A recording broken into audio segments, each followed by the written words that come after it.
A billionaire saw his maid sleeping on the street, then did something no one would expect.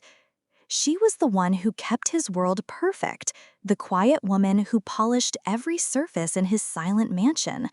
But when he found her one night, asleep on a bed of wet cardboard in a dark alley, he understood that his perfect life was a fantasy, and hers was a nightmare he could no longer ignore. Hello to our wonderful story family, and welcome back. We are so incredibly happy and grateful that you've chosen to spend your time with us today. Your presence here makes this community what it is. If you believe that a single moment of connection can change a life, and you love stories that uncover the extraordinary kindness hidden in everyday life, please consider subscribing to our channel and turning on notifications. You truly won't want to miss the journey we are about to begin. And now, our story. The silence in Adrian Thorne's penthouse was not an absence of sound. It was a presence. It was a dense, heavy element he had purchased at great expense, engineered with sound-dampening technology and acres of empty space.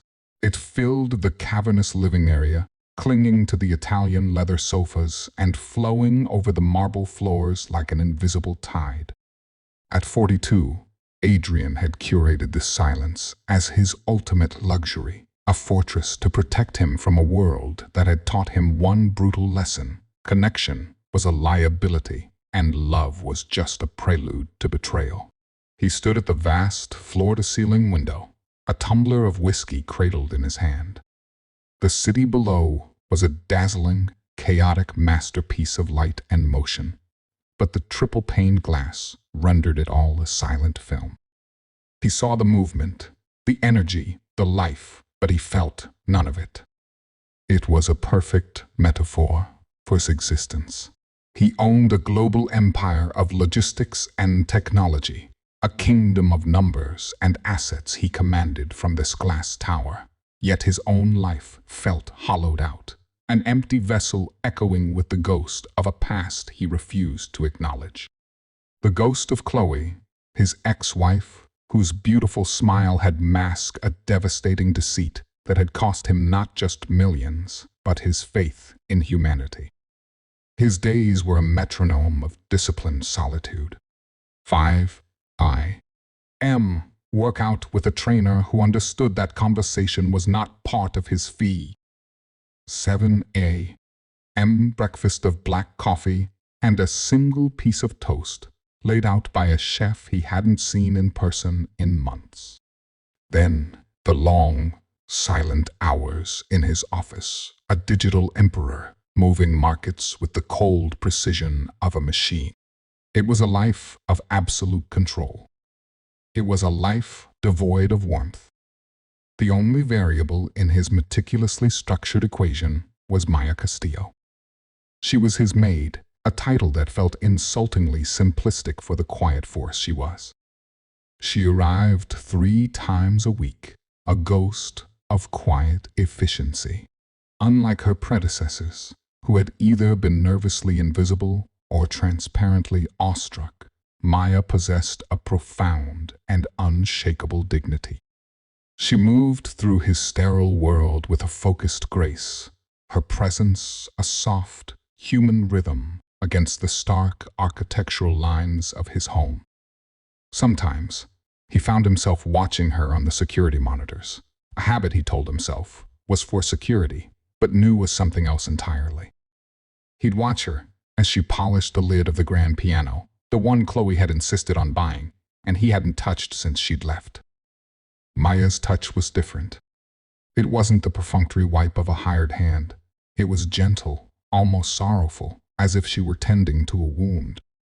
Her dark hair was always pulled back in a severe, tight bun, and her uniform was spotless. But he saw the things she tried to hide. He saw the faint, almost imperceptible tremor in her hand as she lifted a heavy vase. He saw the way she would sometimes pause in a corner, her back to the cameras, and press her fingertips to her temples, her spine slumping for a single, stolen second of exhaustion, before she willed it straight again. She was a fortress of her own. He recognized the architecture of it. Tonight, a storm was brewing outside, the sky a bruised purple. The silence in the penthouse felt different, charged, expectant. Adrian found himself pacing, the whiskey doing nothing to soothe the strange restlessness coiling in his gut. His gaze fell upon the glass door, leading to the balcony.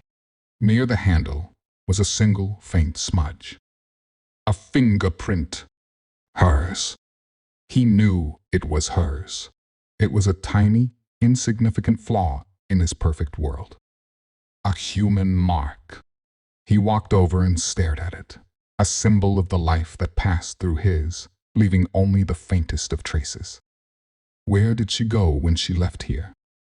What world did she return to? Was it filled with the noise and chaos he paid so much to keep at bay? The questions were an intrusion, a violation of the unspoken contract between employer and employee. Yet, he couldn't shake them. He couldn't shake the image of her exhausted eyes. On an impulse that felt alien to him, born of a loneliness too deep to name, he walked to the console by the door, picked up the keys to his Bentley, and headed for the elevator. He didn't know where he was going. He just knew he couldn't stay here. The click of the penthouse lock behind her was the starting pistol for Maya Castillo's race against the clock. For 8 hours, she was a study in composure, a woman of silent competence and invisible strength. The moment that door closed, the facade began to crack.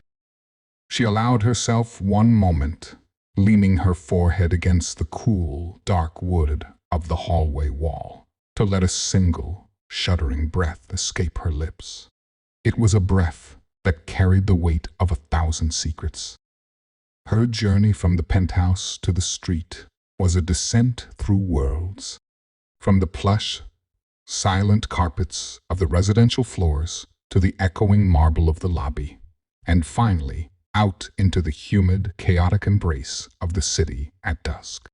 The assault of sounds and smells, sizzling street meat, blaring horns, the perfume of rain on hot pavement was dizzying, but it was also a shield.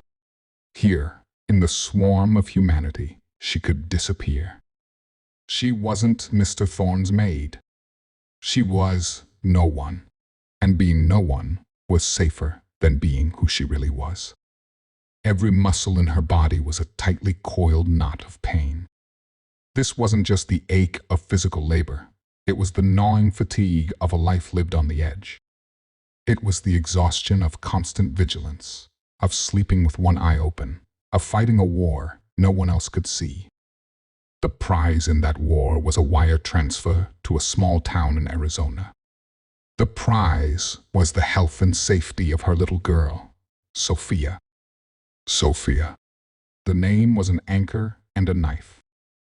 Maya clutched the strap of her worn bag, the one that held her other uniform, a water bottle, and the most precious object she owned, a small, dog-eared photograph of her daughter.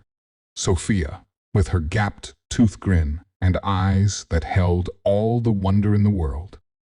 It was Sophia's sudden, life-threatening illness 6 months ago that had started this nightmare, the uninsured medical bills devouring her savings and her apartment like a wildfire. Her sister, Maria, had taken Sophia in, a lifeline of generosity. But Maya knew she was already struggling. So Maya sent everything. She kept only enough for a transit pass and the occasional hot coffee to warm her hands on the coldest nights. Pride was a cruel master. It forced her to lie to her sister, to tell her she was staying with a friend, that she was tired but managing. It was pride that kept her from asking for help, from admitting that her home was a shifting landscape of doorways and alleys. Reflection question. We all wear masks to navigate the world. Think about the professional mask you wear. What strength does it give you, and what part of your true self does it hide? Share your thoughts in the comments below. Tonight, The impending storm made the air heavy and the streets frantic. Her preferred spot, a recessed doorway behind a closed bookshop, was already occupied. A flare of cold panic shot through her. The good spots went fast on nights like this. She walked, her feet throbbing, her eyes scanning the landscape of the city's forgotten corners.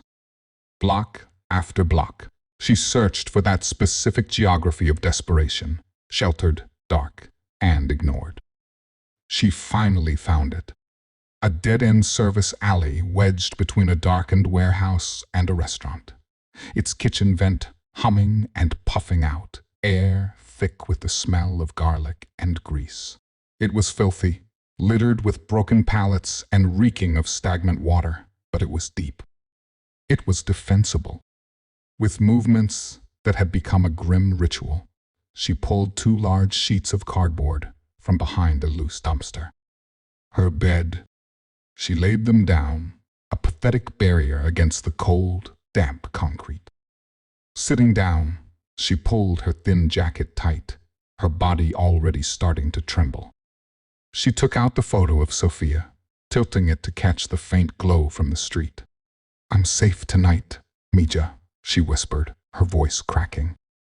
"Mommy loves you more than all the stars." The lie felt like acid in her throat. She wasn't safe. But Sophia was. That was the only truth that mattered. She tucked the photo away, lay down, and curled into the tightest possible ball, her bag a lumpy pillow under her head.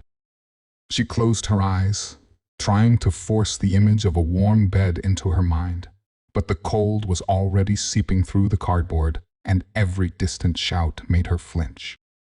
Shame was her only blanket, and it was colder than the concrete beneath her. Meanwhile, Adrian drove. He drove without purpose, the powerful engine of the Bentley, a low thrum against the city's rhythm. He left the glittering avenues of wealth behind, drawn to the city's older, grittier arteries. The rain began to fall, fat drops splattering against the windshield, the wipers swishing back and forth in a hypnotic rhythm.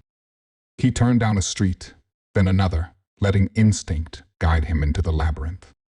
He was about to turn back, the exercise feeling pointless and self-indulgent, when his powerful LED headlights sliced into the mouth of a dark, narrow alley. They illuminated a flash of something, a huddled shape. His immediate conditioned response was to look away.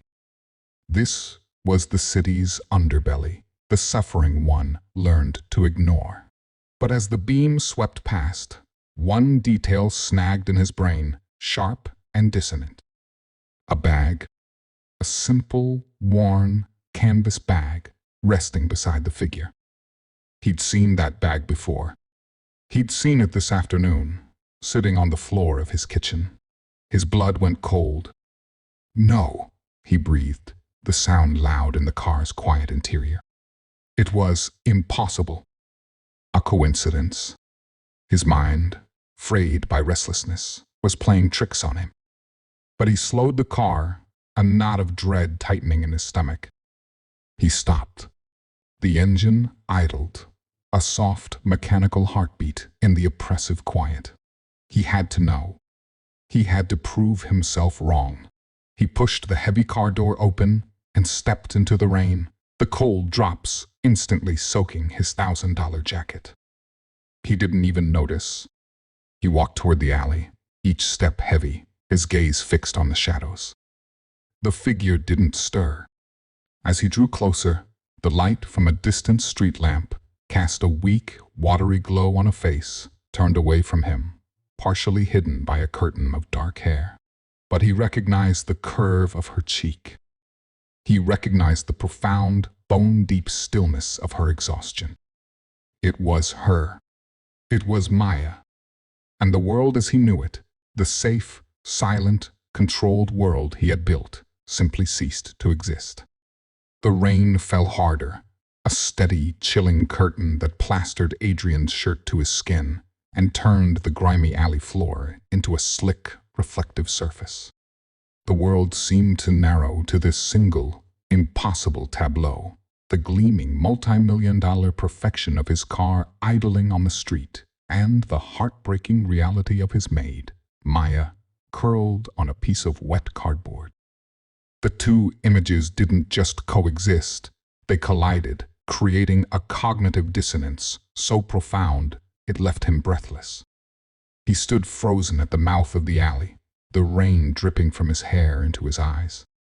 His mind, usually a fortress of logic and decisive action, was a storm of denial and disbelief. It couldn't be her. Maya was the picture of composure, of quiet pride. The woman who meticulously erased every trace of disorder from his home could not be living like this. It was a logical fallacy, a tear in the fabric of his ordered universe. But the evidence was right there, undeniable and devastating. The worn canvas bag was a definitive link, but it was more than that.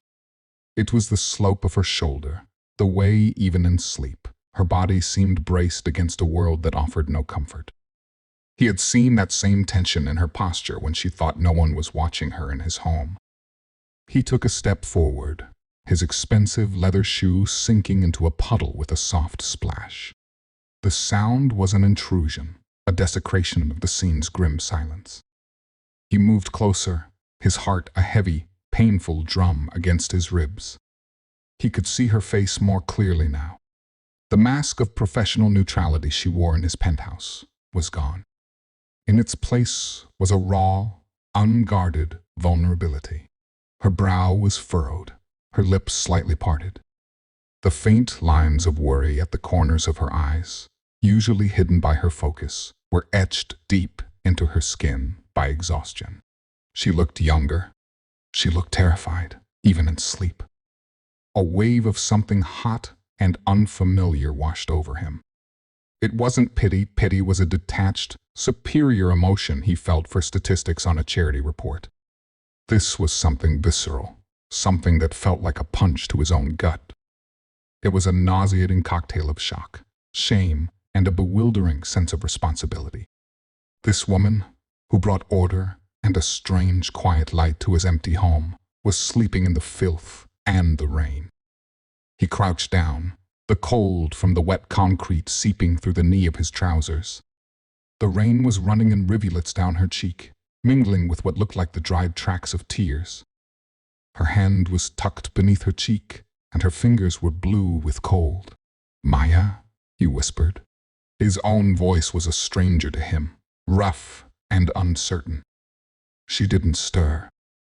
She was lost in a depth of exhaustion, so profound that the world could not reach her.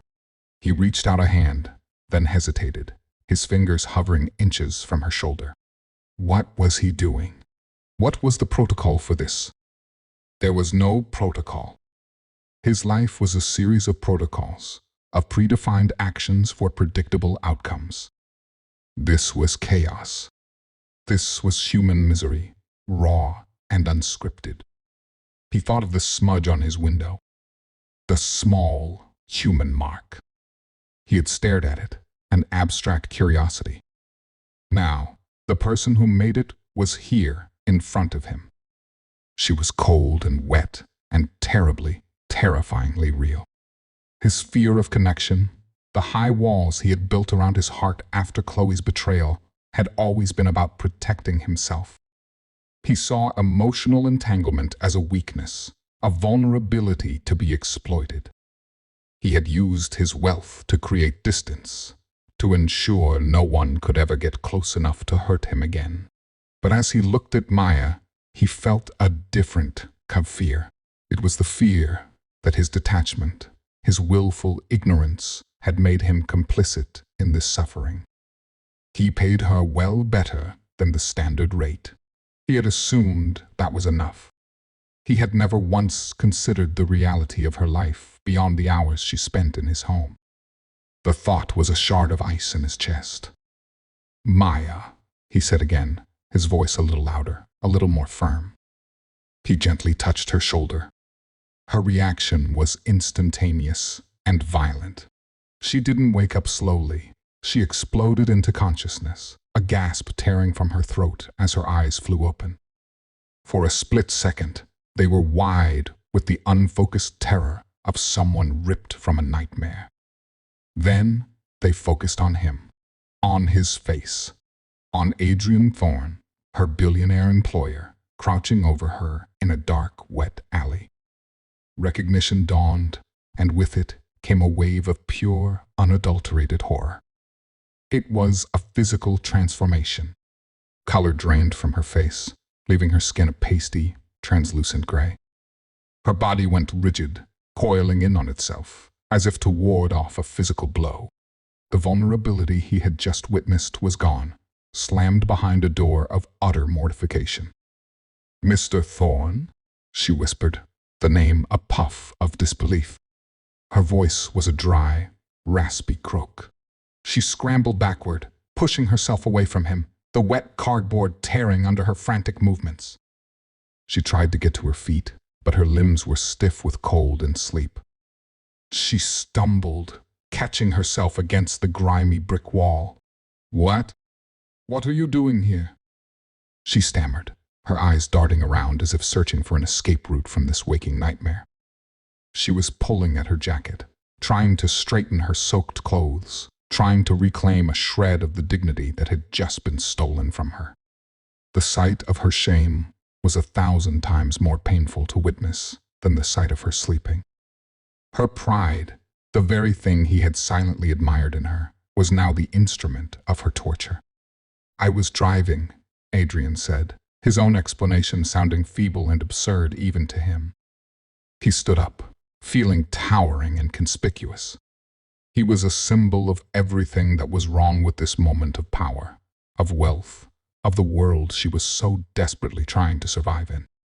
He held up his hands, a gesture meant to be placating. "I saw you.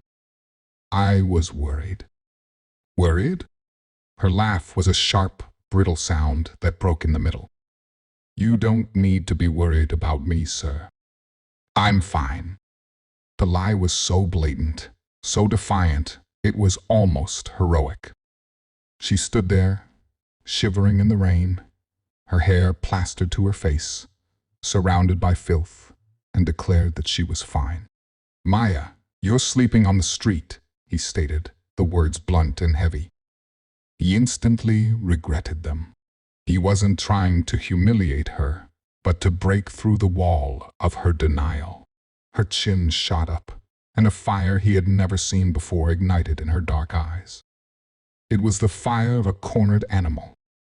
"My arrangements are my own business," she said, her voice shaking but laced with steel.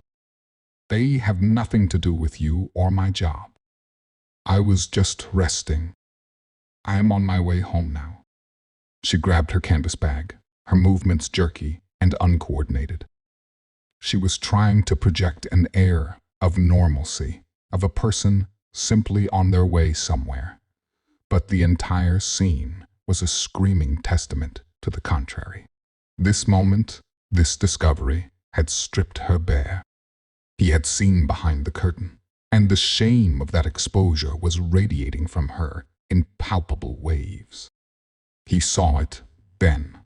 This wasn't just about hardship. This was about identity.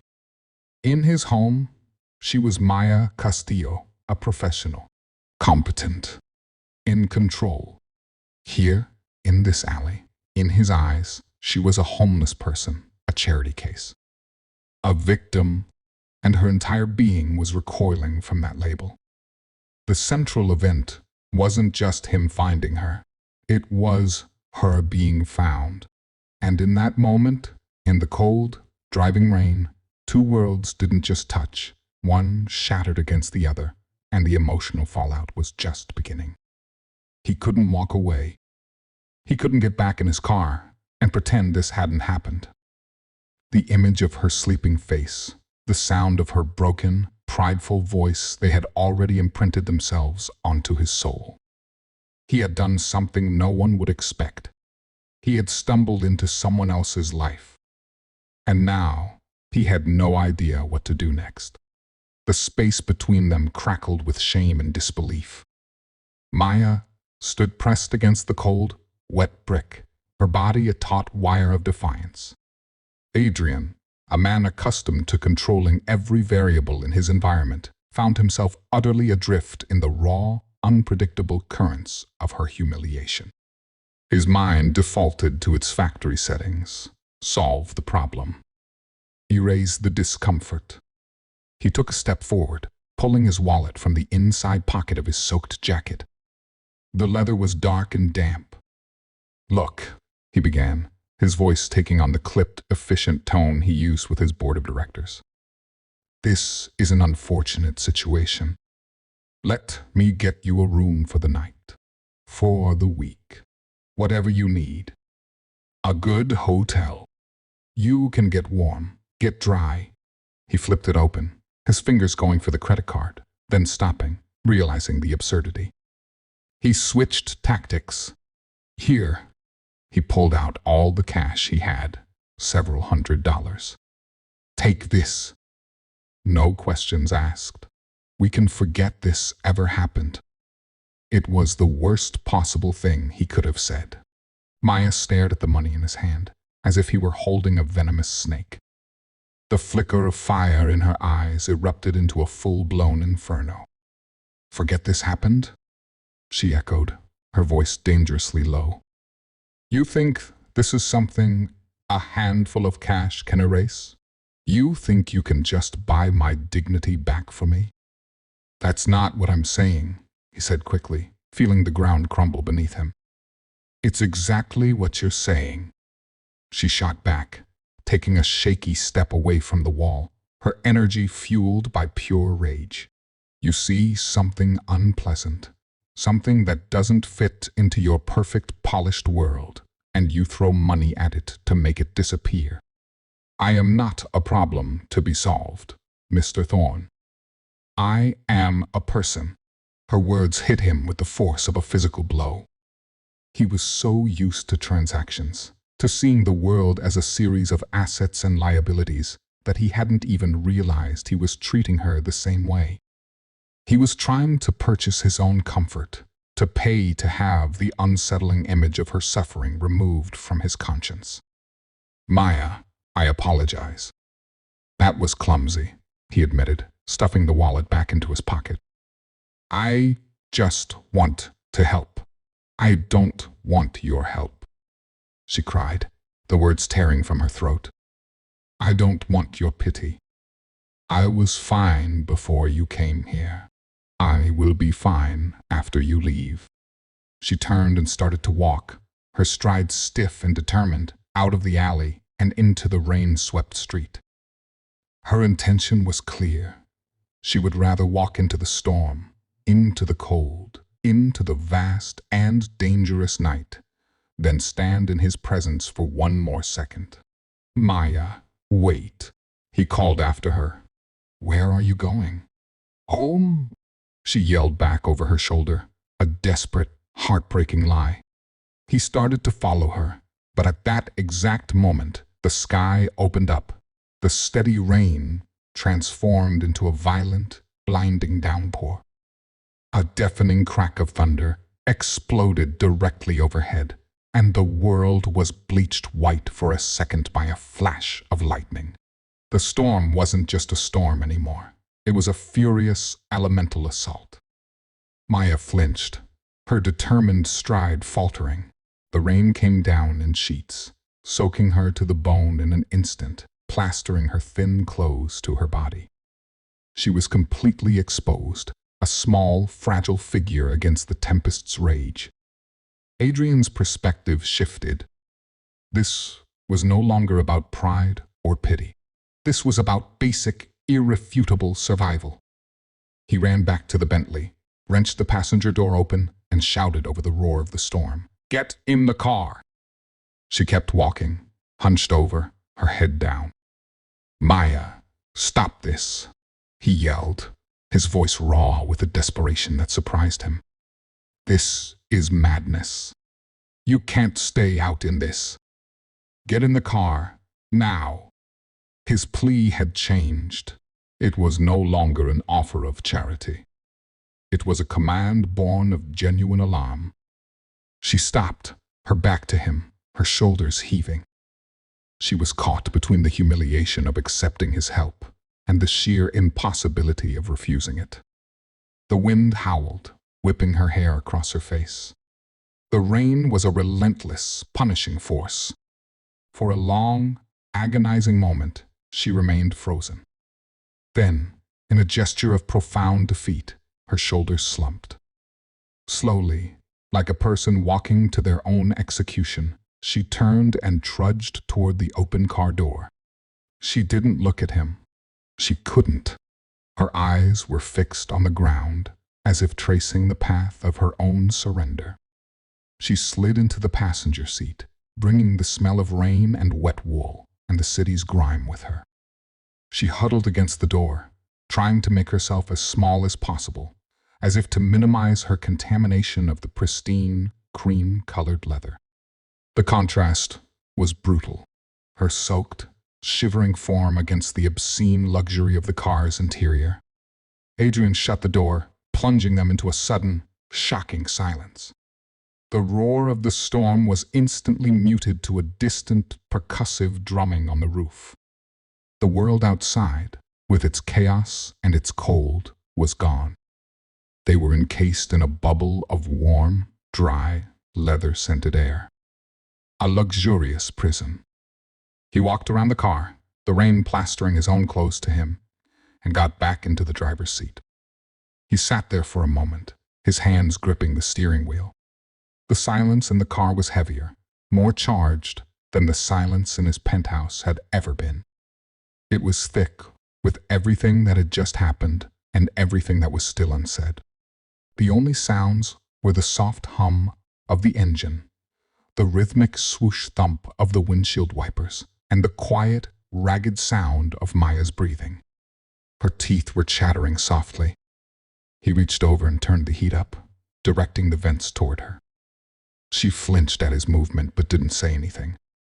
He drove, pulling away from the curb with a smooth, silent acceleration. The city smeared past the windows, a watercolor of bleeding neon and streetlights. He drove for 10 minutes, then 20. He had no destination. He was just putting distance between them and that horrible alley. But the silence stretched, growing more unbearable with every passing block.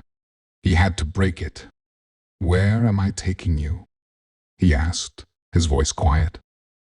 It was a simple logistical question. But in their context, it was a landmine. Maya didn't answer at first. She just stared out the window at the blurred city. He glanced over and saw the reflection of her face in the glass. A single tear was tracing a path down her cheek, a clean track through the grime. "There's nowhere to go," she finally whispered, her voice so small he could barely hear it. The admission seemed to cost her the last of her strength. The dam of her ferocious pride, already cracked, finally shattered.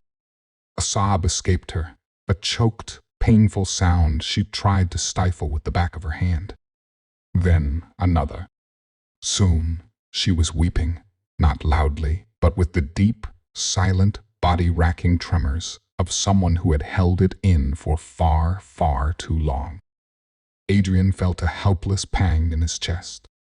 He pulled the car over to the side of a quiet, tree-lined street, shifting it into park. He didn't know what to do. Every instinct he had was wrong. Offering platitudes would be an insult. Offering money had already been a disaster. So he just sat there, waiting, letting her grief fill the space between them. She fumbled in her wet jacket pocket, then in her bag, searching for a tissue that wasn't there. As she rummaged through the canvas bag on her lap, a small object fell out, landing silently on the plush floor mat. It was a photograph in a cheap plastic frame. Adrian leaned over and picked it up. The picture was of Maya, but a different Maya. Her face was relaxed, joyful, her smile wide and unburdened.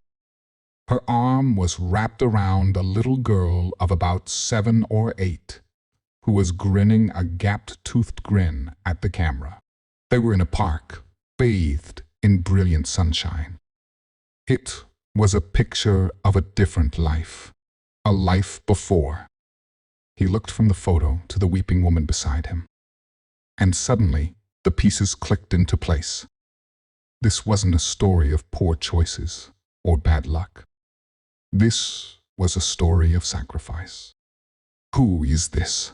he asked softly, holding the photo out to her.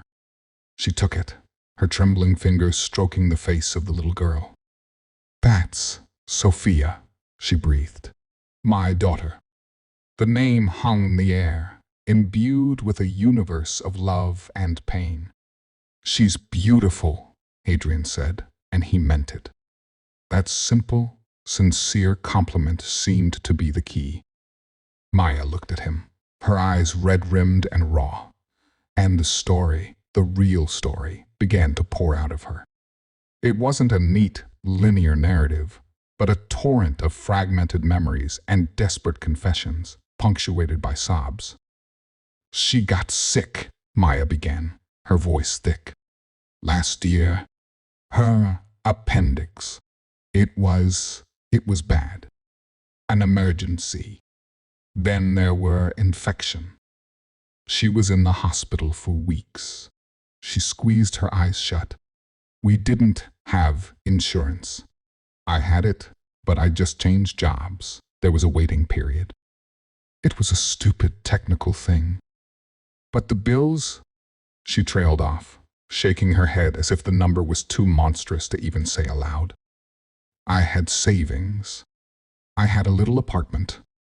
It all went. Everything. And it still wasn't enough. I was going to lose. I couldn't work because I was at the hospital. I was going to lose her." She took a deep, shuddering breath. "My sister, Maria, she lives in Arizona. She and her husband, they took Sophia in so I could work, so I could send money for the medical payments and for Sophia's care.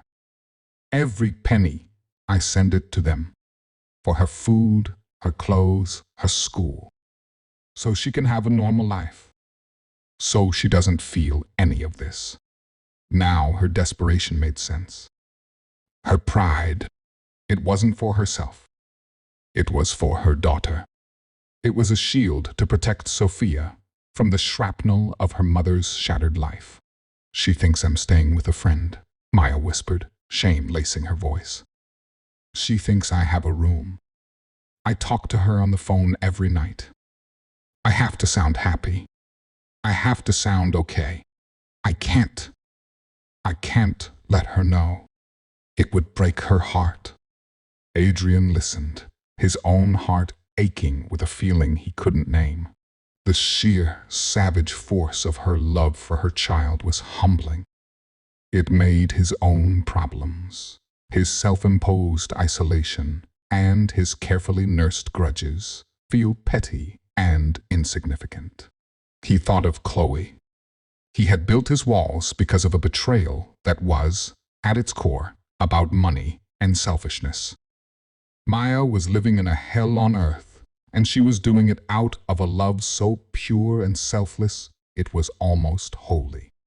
For the first time in 5 years, he felt the foundations of his own bitter worldview begin to tremble. "Why didn't you tell me?" he asked, the question gentle. "Why didn't you ask for help?" She finally looked at him directly, her gaze filled with a weary, ancient wisdom. "And what would you have thought, Mr. Thorne, if your maid came to you with a story like that? You would have felt pity. You would have given me money. I would have become a charity case, an obligation. Every time you looked at me, you would have seen my failure." She shook her head, a tear slipping free. "My work is the only thing I have left where I have any dignity. I couldn't lose that, too." He had no response, because she was right. That is exactly what he would have done. What he had tried to do not an hour ago. A fragile, raw honesty now filled the space between them. He felt a sudden, strange compulsion to meet her confession with one of his own, to build a bridge, no matter how flimsy, across the chasm that separated their lives. "I understand." "Not wanting to trust anyone," he said, his voice barely above a whisper. He stared through the rain-streaked windshield, not at the city, but at his own reflection. "My marriage, it ended because of a betrayal. I learned that people who are supposed to love you can look you in the eye and lie. That they can see you as a resource to be tapped. After that, I decided it was safer to be alone. To keep everyone at a distance. I thought if I controlled everything, I could never be hurt again." He let out a short, mirthless laugh. "It turns out a gilded cage is still a cage." It was more than he had said to anyone in years. Maya stared at him, her tears subsiding.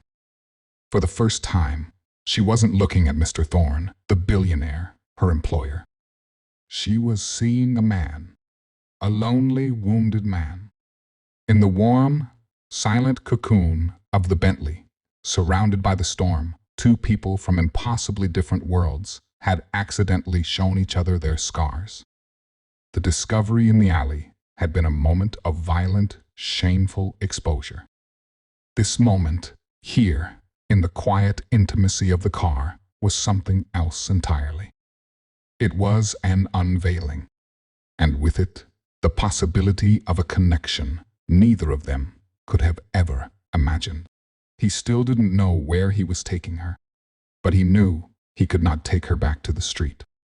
And he knew, with a certainty that shook him to his core, that he could not take her to some anonymous, impersonal hotel.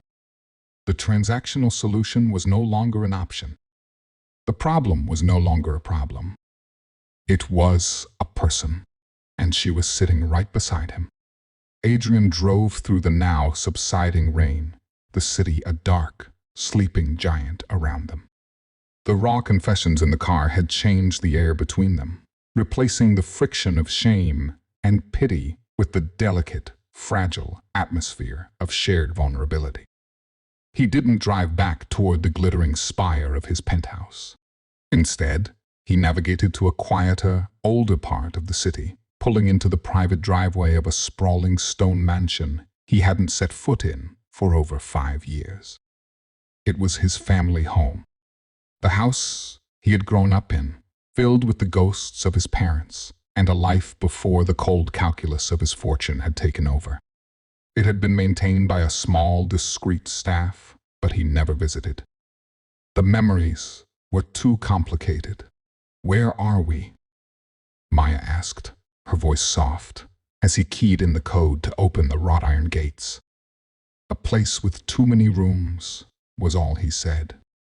He led her not through the grand, imposing front entrance, but through a side door that opened into a quiet, forgotten wing of the house. It was the guest wing, but it felt more like a self-contained apartment. A cozy sitting room with a fireplace, a small but well-appointed kitchen, a bedroom with a large window overlooking a rain-soaked garden, and a marble bathroom. The furniture was covered in white dust cloths, giving the space a serene, spectral quality. "No one ever comes here," Adrian explained, pulling a cloth off an armchair, the dust motes dancing in the dim light. "It's private. It's yours. For as long as you need it. This isn't charity, Maya. It's a safe place. That's all." He was careful with his words. He wasn't offering her a room in his house. He was offering her a sanctuary that was separate from him, a space where she could reclaim her autonomy without feeling like a subordinate under his roof. He saw the conflict in her eyes, the deep, instinctual resistance to accepting such a monumental gift, warring with the sheer, bone-deep exhaustion of her body and soul. I can't pay you for this," she whispered, her pride making one last stand. "I'm not asking you to," he replied gently. "Think of it as an advance. on your salary. We'll work out the details later. When you're rested. He paused, then added, your job at the penthouse is still yours, if you want it. Nothing has to change. This is just a place to sleep. The exhaustion won. She gave a slow, almost imperceptible nod. The simple gesture felt monumental. It was an act of trust. In the days that followed, a strange and quiet routine began to form. It was a life lived in the margins of their old one. Maya would take the bus to the penthouse in the morning. She would clean his sterile, silent world, but something had fundamentally shifted. The space between them was no longer an empty void. It was filled with the knowledge of what they had shared. He would find excuses to be in the kitchen when she was taking her break, making himself a coffee. He'd ask her about the garden at the old house. She'd ask him about a book she saw on his shelf. Their conversations were small, tentative bridges built of mundane words, but they were sturdy. In the evenings, he would find himself driving to the stone mansion. He told himself it was to check on the property. He'd bring groceries, leaving them on the counter in her small kitchen before she got back. One evening, he found her in the sitting room, not cleaning, but staring into the cold fireplace. He lit a fire for her, and they sat in the two armchairs, the silence between them now comfortable, warm, filled with the soft crackle of the flames. He saw a new Maya emerge, a woman with a quick, dry wit. He learned she loved old black and white movies, and that she could name every plant in the garden. She told him stories about Sophia, funny, sweet anecdotes that made her face light up with a brilliance that stole his breath. In turn, she began to see past the intimidating facade of the billionaire. She saw the loneliness in his eyes, the way he seemed unsure of how to perform simple domestic tasks, like making tea. She saw a man who had everything and nothing. One night, she cooked for him. A simple, fragrant stew, the kind of food his private chefs would never make. They ate at the small wooden table in her kitchen. It was the best meal he'd had in a decade. You've never mentioned your parents, she said quietly, her question a gentle probe into the vast, uncharted territory of his past. He found himself telling her about them, about his driven, emotionally distant father and his kind, artistic mother who had slowly faded after his father's death. He spoke of the suffocating pressure to be his father's son, to build the empire bigger, to be colder, harder, stronger. That sounds lonely, she said. Her empathy, so simple and direct it bypassed all his defenses. It was, he admitted, and in that admission, he felt a weight he didn't even know he was carrying begin to lift. A fragile, beautiful bond was forming. It was nameless, undefined, existing only in quiet moments, shared smiles, and the growing peace he felt in her presence. For the first time, he wasn't Adrian Thorne, the titan of industry. He was just Adrian. And she wasn't Maya the maid. She was just Maya. Healing felt possible. It felt real. Middle reflection question. Think of a time when someone showed you a small, unexpected kindness that completely changed your day. What was it? And why do you think it had such a powerful impact? Let's fill the comments with some positivity. The shatter point came not like a thunderclap, but like a poison seeping into the foundations of their fragile new world. It came in the form of a man named Richard Sterling. Richard was Adrian's chief financial officer, a man as sleek and cold as the chrome in Adrian's office. He was ruthlessly efficient, fiercely protective of the Thorne Empire, and deeply suspicious of any variable he couldn't quantify on a spreadsheet. And to Richard, Maya Castillo had become a very dangerous variable. He had noticed the change in Adrian, the uncharacteristic trips away from the penthouse, the slight softening of his boss's famously icy demeanor. Richard, whose loyalty was to the fortune, not the man, did some digging. He had Maya followed. He discovered the arrangement at the old mansion. And he drew the only conclusion his cynical mind was capable of drawing. He requested an urgent, in-person meeting.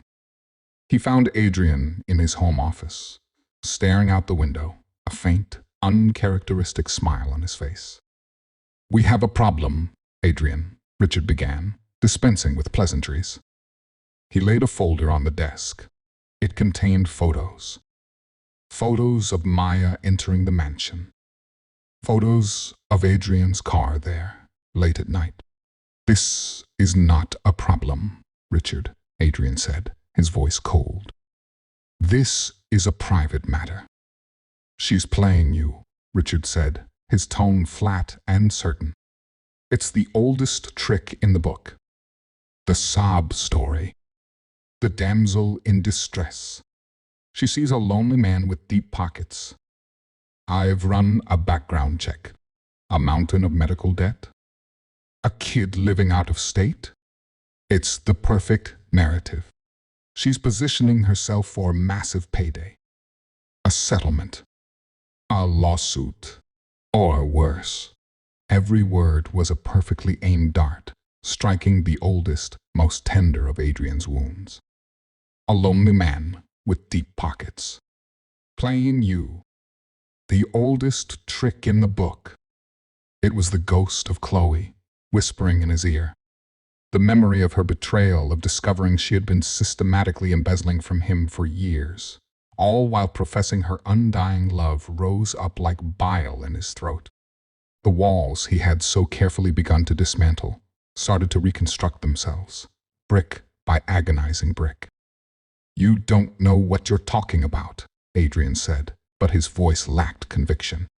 The seed of doubt, planted in the fertile ground of his past trauma, was already beginning to sprout. "Don't I?" Richard pressed. "Think about it. A maid, suddenly living in a multi-million-dollar property, rent-free. What do you think that looks like to the outside world? To our shareholders, it's a liability. A massive one. You need to cut her off, pay her a severance, have her sign a non-disclosure agreement, and get her out. Before she destroys everything you've built." Richard left. The silence he left behind was venomous. Adrian stood there, the folder on his desk feeling like it weighed 1,000 pounds. Richard's words echoed in his head, twisting the beautiful, fragile thing that had been growing between him and Maya into something ugly and transactional. Was her kindness just a clever manipulation? Was her vulnerability a performance? Was he just a fool, repeating the same mistake all over again? The fear, cold and familiar, wrapped around his heart and squeezed.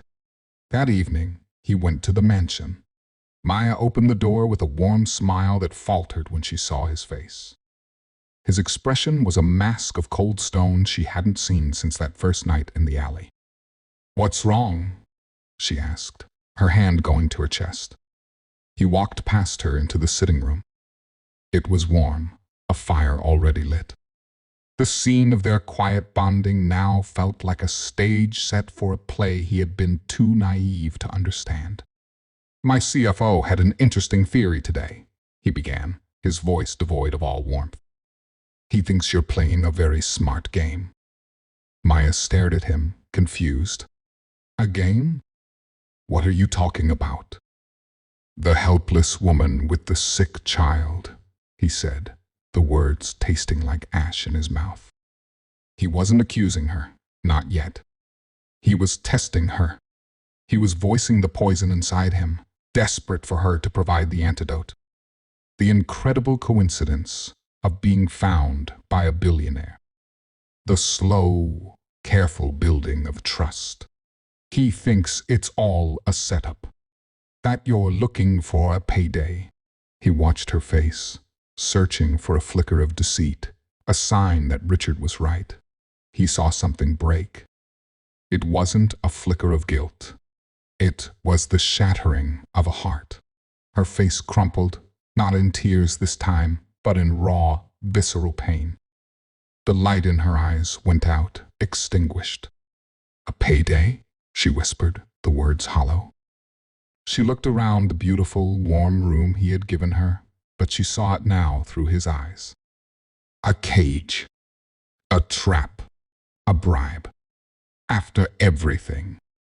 She began, her voice trembling with a grief so profound it made him ache. After I told you everything.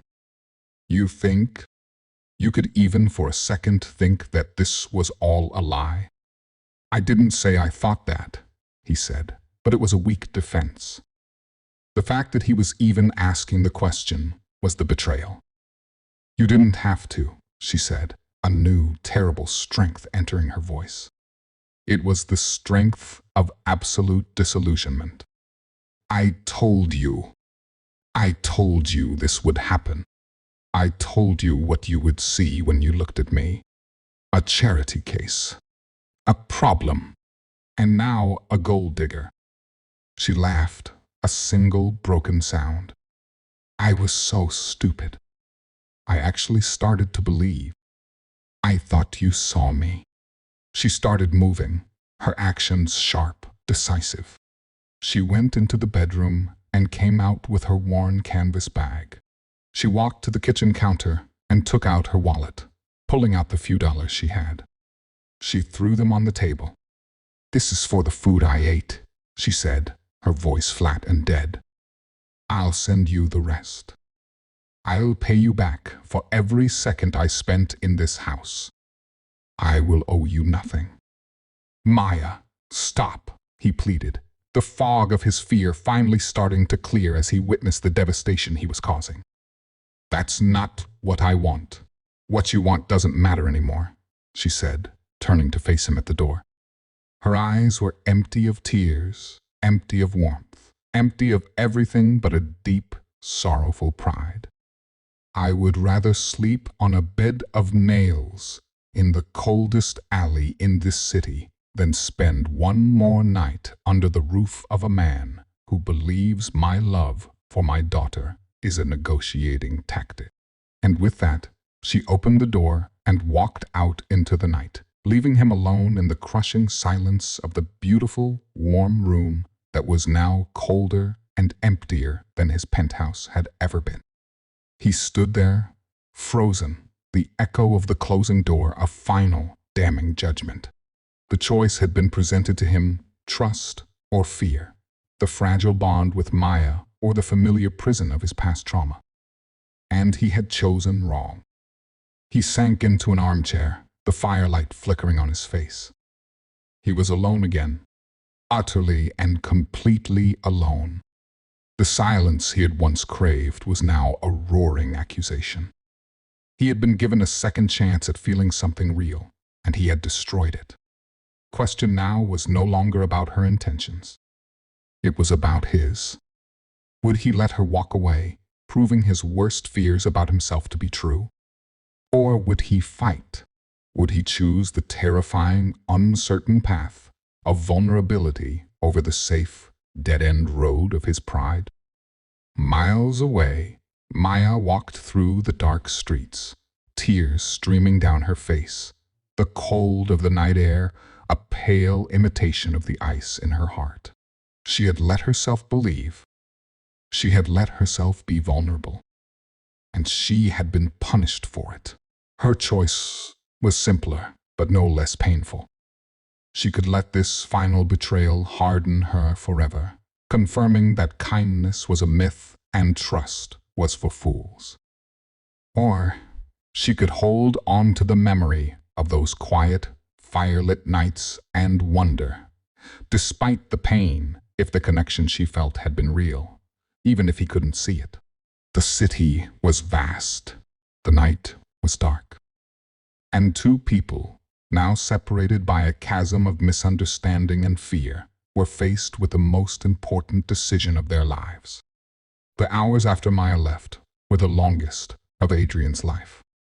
He didn't leave the stone mansion. He remained in the armchair in the guest wing's sitting room, the fire slowly dying in the hearth until only glowing orange embers remained, pulsing like a fading heartbeat. The silence in the room was a living entity, thick with the ghosts of what he had just destroyed. Every object, the book she'd been reading left on the side table, the half-empty teacup in the kitchen, the faint scent of her shampoo on the air, was a testament to the life that had briefly, miraculously bloomed in this forgotten corner of his world. And he had poisoned it. Richard's words echoed in his head, but they no longer sounded like prudent warnings. They sounded like the bitter, cynical ramblings of a man who, like him, had never known a day of genuine, selfless connection. He had allowed the ghost of Chloe's betrayal to possess him, to speak through him, and to wound the one person who had shown him nothing but authentic, unassuming grace. He had looked at Maya's profound love for her daughter, a love so powerful it drove her to endure unimaginable hardship, and he had dared to call it a negotiating tactic. The memory of his own cruel words made him physically ill. He thought of her face when he'd said it, the way the light had just gone out. It wasn't the reaction of a cunning manipulator being caught. It was the reaction of a true heart being shattered. He had demanded proof of her sincerity, and in doing so, had proven his own profound lack of faith. The first hint of dawn began to gray the sky outside the garden window. A new day. For him, it felt like a judgment. He could retreat. He could go back to the penthouse, back to the sterile safety of his gilded cage. He could double down on his wealth, his power, his isolation. He could prove Richard right and become the cold, calculating machine everyone expected him to be. Or he could do the one thing that terrified him more than anything else. He could choose vulnerability. He could admit he was wrong. He could fight for her. The choice was so clear it was agonizing. Staying here, alone, was the slow death he had been living for 5 years. Chasing after her, with no guarantee of forgiveness, was the only way he might truly begin to live. He stood up, his body stiff. He didn't shower. He didn't change his wrinkled clothes. He walked out of the house, got into his car, and drove. He had no idea where to find her, but he knew where to start looking. He drove back to the place where it had all begun, the filthy, forgotten alley between the laundromat and the warehouse. He parked his car and walked to its mouth, his heart pounding with a mixture of hope and dread. The alley was empty. The pieces of wet, torn cardboard were still there, a grim monument to her desperation and his discovery. She wasn't there.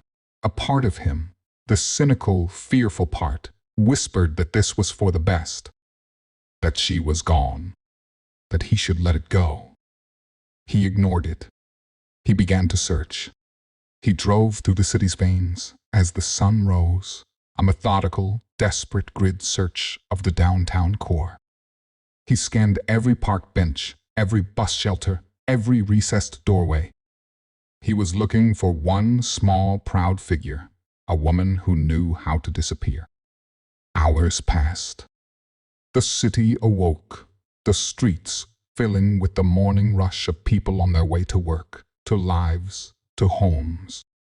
The search felt increasingly hopeless, like trying to find one specific grain of sand on a vast beach. He was about to give up, a wave of despair washing over him, when he saw it. A small inner-city park, little more than a patch of green, with a few benches and a sad-looking fountain. And sitting on the farthest bench, her back to the street, was a woman with dark hair pulled into a severe bun. It was her. He parked the car, his hands trembling slightly. He got out and walked toward her, each step feeling both impossibly heavy and terrifyingly light. She was staring straight ahead, her posture rigid, her worn canvas bag sitting beside her. She hadn't found another alley. She had simply waited for the sun to rise, too hurt and too exhausted to search for a place to hide. As he drew closer, she must have heard his footsteps on the gravel path. She turned her head slightly. Her eyes, when they met his, were guarded and weary. There was no anger, no sadness, just a vast, empty distance. He stopped a few feet away from the bench, giving her space. He didn't know what to say. "I'm sorry," felt like a pebble thrown into the Grand Canyon. So he started with the only thing that mattered, the truth. "I was wrong," he said, his voice raw. "What I said to you, it was monstrous. It had nothing to do with you and everything to do with me. It was the voice of my own fear, my own past. I let a ghost poison the first real thing I've felt in years." She didn't respond. She just watched him, her expression unreadable.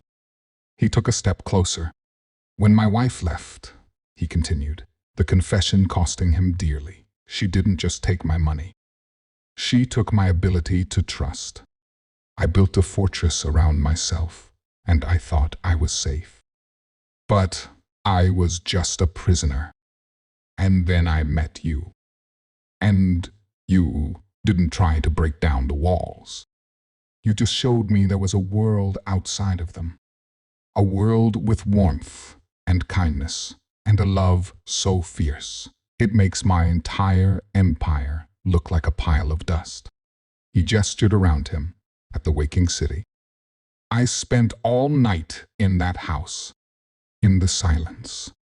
And I realized that the silence I paid millions for is worthless. The silence I shared with you, sitting by the fire that was priceless. And I destroyed it because I am a coward." A single tear finally escaped her eye, tracing a slow path down her cheek. "I don't expect you to forgive me," he said, his voice breaking. "And I'm not here to offer you a place to stay or to offer you money. I'm not here to solve your problems.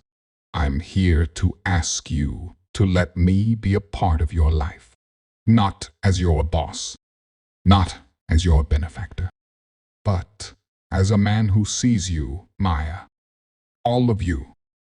The fierce mother, the proud, brilliant woman, the person who showed a lonely man what it feels like to be human again." He reached into his pocket, but he didn't pull out a wallet. He pulled out his phone. He had spent the last hour of his search making a call to his best attorneys. "I have a flight booked for you," he said softly, "to Arizona. It leaves in 3 hours, and there's a car waiting for you when you land. It will take you to your sister's house, to Sophia." Maya stared at him, her lips parting in shock. "And," he added, his gaze unwavering, "I've set up a trust. Not for you, for your daughter. It will cover all her medical bills, past, present, and future. It will cover her education through to whatever university she wants to attend. It's irrevocable. It's in her name. It has nothing to do with you or me. It's hers, unconditionally." He wasn't offering her charity. He was giving her back her life. He was giving her freedom from the burden that had been crushing her, so that she could be a mother to her child without the weight of the world on her shoulders. "Why?" she whispered, the single word encompassing 1,000 questions. "Because her mother has shown more strength and integrity than any person I have ever met. And a child with a mother like that deserves every chance in the world." He paused, and then he made his final plea, laying his own heart bare. "Go to her, Maya. Be with your daughter. And when you're ready, if you're ever ready, I was hoping you would consider coming back." Not to the guest house, not to the penthouse, but to a life with me. We can figure it out together. We can build something new, something real. He stood there, having laid his entire soul at her feet. The choice was hers. Maya looked at him, truly looked at him, for a long time. She saw the exhaustion in his eyes, the genuine remorse, the terrifying hope. She saw the man from the firelit evenings, not the monster from the night before.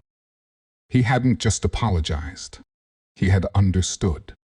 He had seen the core of her love for Sophia, and he had honored it in the most profound way imaginable. He hadn't tried to fix her. He had empowered her. Slowly, she stood up from the bench. She walked toward him. He braced himself for rejection, for her to walk past him and out of his life forever. Instead, she stopped directly in front of him. And then, she did something no one would expect. She reached out and placed her hand on his cheek, her touch gentle and sure. It was a gesture of immense grace, of forgiveness.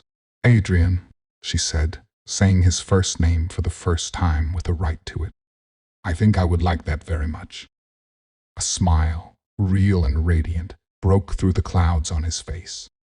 He covered her hand with his own, and in that moment, in a small city park with the world waking up around them, a billionaire and his former maid were no longer defined by their titles or their bank accounts. They were just two people who had found each other in the dark and had chosen to walk into the light together. This story is about how one moment of seeing another person's true struggle can change everything. Who in your life deserves to be truly seen by you today? Let us know in the comments how you plan to show them you care. Thank you for joining us on this journey, and we can't wait to see you in the next story.